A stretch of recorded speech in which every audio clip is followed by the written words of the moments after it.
Title: How Loneliness Physically Rewires Your Brain.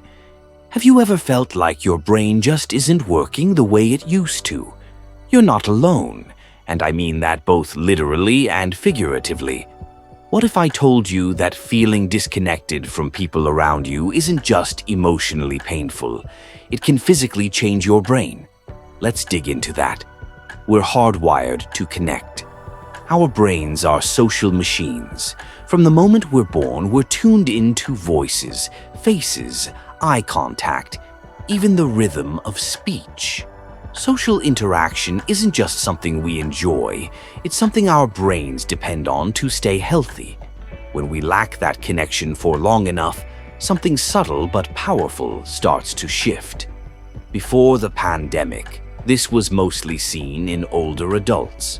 Long before lockdowns, researchers were already studying people who spent a lot of time alone, especially elderly folks who lived by themselves. Many of them had limited mobility, couldn't drive, and had little contact with family or friends. What researchers noticed was alarming. People in prolonged isolation showed faster cognitive decline than those who had regular social contact. The risk of developing conditions like Alzheimer's increased, and areas of the brain responsible for memory, processing, and emotional regulation started to shrink. Then COVID hit. And everything changed suddenly. Millions of people, young, healthy, active, found themselves stuck at home. No coffee shop chats, no office conversations, no random run-ins with friends, just screens. And that shift had consequences. People started reporting something strange. They felt foggy. They couldn't focus. They forgot words. They were mentally exhausted, even though they hadn't done anything that day. Sound familiar? Brain fog isn't just in your head. This phenomenon we call brain fog is very real. And while it can be caused by many things, stress, lack of sleep, even nutrition, isolation is a big one. Here's what's happening. Your brain is made up of a vast network of neurons. These neurons communicate with each other through connections called synapses. The stronger those connections, the more efficiently your brain operates. But when you're isolated, your brain doesn't get the stimulation it needs to keep those connections strong. Some of them literally weaken, and over time, some may disappear altogether. That's not just poetic. It's biological. Isolation and inflammation work hand in hand. Here's where it gets even more interesting. Social isolation isn't just mentally and emotionally tough. It actually triggers inflammation in the brain. Chronic inflammation is like background noise that messes with how well neurons communicate. So not only are you losing stimulation from the outside world, your internal systems are also working against your brain's natural rhythm. It's a double whammy. What happens to our social cognition? There's a specific part of our mental toolkit that gets hit the hardest: social cognition. That's the set of abilities that helps us navigate the social world. Think about it. Reading someone's facial expression, picking up on sarcasm or warmth in someone's tone, remembering names and faces, understanding what someone might be feeling, even if they don't say it outright. When we're socially active, these skills stay sharp. But when we're isolated, we start to lose that edge.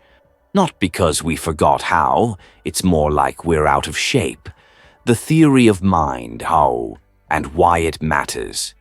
There's a fascinating concept in psychology called theory of mind.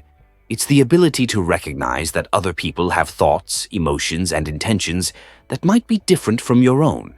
It's what lets us be empathetic. It's what helps us navigate complex social situations without stepping on toes. It's basically the emotional glue that holds society together. But guess what? Even this incredibly human trait can fade if we're not regularly engaging with others. And the scary part is, most people don't realize it's happening. Is it reversible? So here's the good news. Yes. The brain is incredibly plastic, meaning it can adapt and rewire itself if given the right inputs. That foggy feeling? It's not permanent. That disconnection, you can come back from it. It starts with small steps. A phone call to a friend, joining a class or group, even virtually volunteering or helping someone else. Simply spending time in environments with other humans, even if you're not interacting much at first. Just being around people, hearing voices, watching expressions, those things light up your brain. And over time, those neural connections can grow back stronger. Final thoughts: loneliness isn't just sad, it's biologically damaging. But the opposite is also true. Connection is healing. You don't need to be the most social person in the world. You don't need 100 friends. But you do need someone. We all do. Your brain, quite literally, depends on it. So if you've been feeling foggy, disconnected, or not like yourself lately, maybe the answer isn't more coffee or a productivity hack. Maybe it's a simple text, or a real conversation, or just spending time in the company of another human being. Because sometimes the most powerful medicine for your brain is another person.